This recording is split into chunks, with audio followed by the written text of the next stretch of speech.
Okay, so this is a demo I've had for quite a while now. These guitars were recorded quite a long time ago, and this is just amp DI tracks from my old EVH 50 watt 5150, the original 50 watt white one. I have the 100 watt one now instead. So these all have impulse responses on them. As you can see, it's all just recorded section by section because I was just sort of writing the riffs and recording them as I went for the sake of having a demo. And I'm using STL Libra here to load them up. So this is how it sounds, the direct sound from an amplifier without the impulse response. Pretty horrible. And then with it on. So I can't remember the settings used. This was a while ago now. And the drums were originally different, and I'm using various grooves from the new Middleton Ultimate Heavy Grooves MIDI pack. This MIDI pack is incredibly versatile. Anything from thrash, metalcore, death metal, any type of metal, tons of different beats, fast stuff, blast beats, breakdowns, loads of fills, you name it. So this is how the drums are sounding.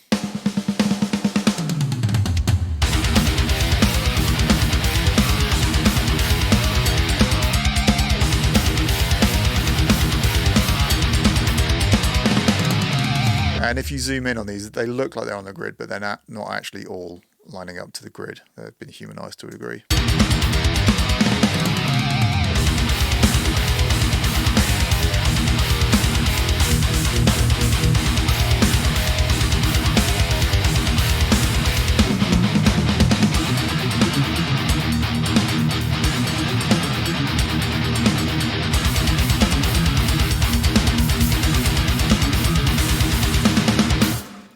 Cool, so for the guitars then, let's go back to those for now. So I'm using STL Libra, and I'm just in this section here, the first slot. Cab 5 from the Impulse Response pack. This is a Marshall cab, vintage 30 speaker, single SM57, and number 5 is the darkest position, so the furthest away from the center on that speaker. I'm using the exact same impulse response on all 4 tracks. All 4 guitar tracks are the same amp settings as well, so it's just the same thing times 4. So the loudest tracks, I'm not even hard panning, they're at 94% left and right, and then the quieter ones, 89%.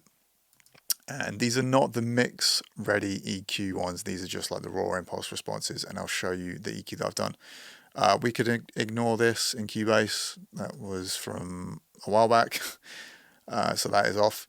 So up first, C4 multiband compressor.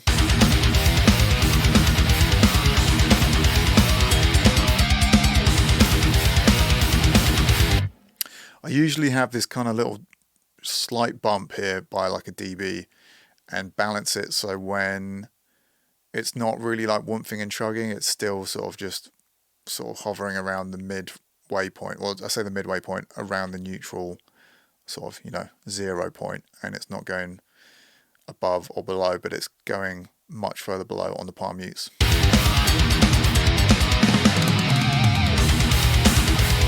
And if it goes a little bit higher, when like a high note kicks in, when there's like nothing going on down here and it sort of like goes all the way back up, that's not a problem. We're sort of just boosting a bit more fullness in notes that don't necessarily have it. So that's kind of a common way of using this technique. Not necessarily leaving it all the way down flat and then just reducing.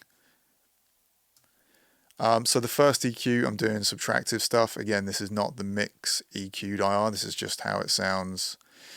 Actually, I'll play it to you without any EQ on it. So this is how it sounds, just the impulse response and just 2 guitars.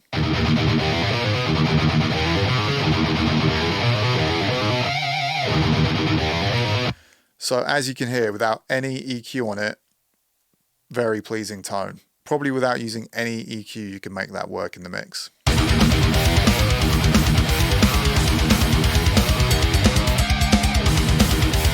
You might even argue it sounds better than the EQ that I've done, but let's check out what I've done anyway, and we can kind of go back and check between the two.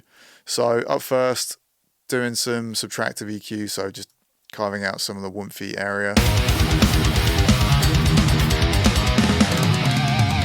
Both these bands are dynamic. high pass filter, carving out some of the mid-range. And then these are typical kind of areas that whistle in cabs.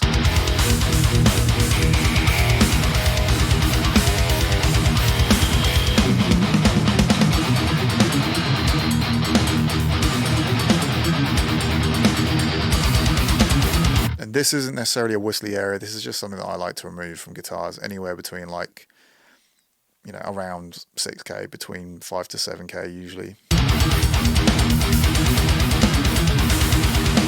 If a guitar tone is fizzy, I wouldn't just remove like loads of high end and low pass like that. I would tackle the area that's usually going to be like the fizzy area here around 6K with a notch and leave all that stuff in around here. Cool, so that's mostly just subtractive stuff. And then up next, just some bigger moves here. So let's go back to the start of that.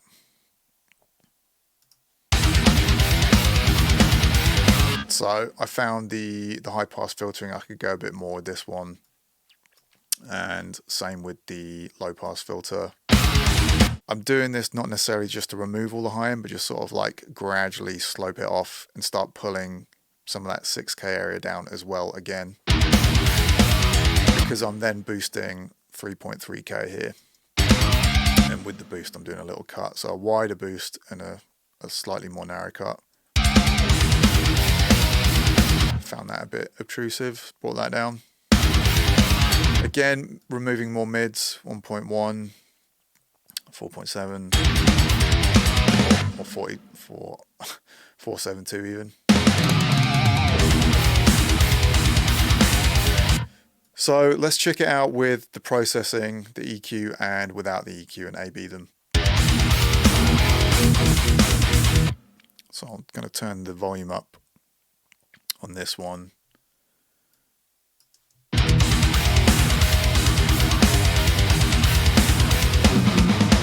Right, so let's A/B against my EQ'd guitar tone and the tone with no EQ, no processing. So this is without any processing, just the sound of the amp and the mic on a really good speaker.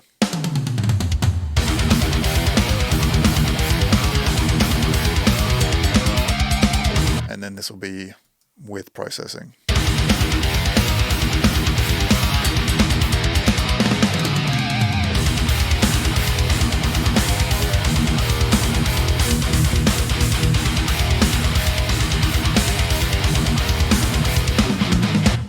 Not a million miles apart, but I prefer it with the EQ. But it's one of those things when you take the EQ off and then you put it back on, sometimes you're like, huh, that sounds a bit too bright or too fizzy compared to the natural tone. Sometimes you just need to kind of recalibrate your ear, listen to some reference mixes. So as I said, all these grooves here are from the Groove Pack. And for the drums, we are using, it started off as the default kit, using the default snare, which is the mid-tuning one. Kick, it's the default kick. I think I've maybe adjusted the level somewhere here. I've brought the high end up on the tilt EQ, 17%. It's very subtle though. So that's not really doing a ton. Snare, brought the close mic down, the overhead is there, brought the room mic down a little bit. Using a bit more of the reverb on the snare and toms for the ambience. Using mostly the Guru toms here. That one should probably be a Guru as well. Whoops. And cymbals, taking a bit of the high end off on the ride. You hear a bit more of the body sound. I prefer that. And same with the China, a little bit darker on the hi-hats. Overhead mixer. That's all pretty much standard there. And I think I brought the rooms down a little bit for this one. For the bass, using nocturnal bass here. And a sort of similar chain that I've been using, EQ. Some dynamic EQ there on the low end, and then some multi-band compression.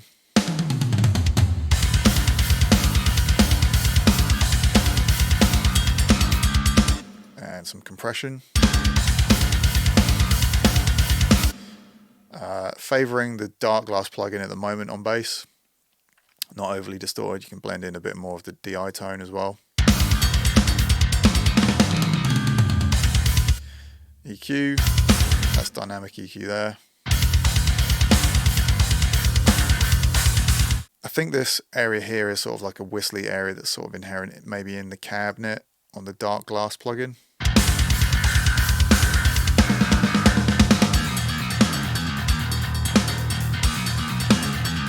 Sounds a bit unnatural there. Let's pull limiting it. More EQ. And then finally just sort of like boosting in a bit more high end and finding a bit more mids to cut through the guitars. And yeah, I'll sort of just go hunting for that bass tone to cut through the guitars at the end of the mix, really.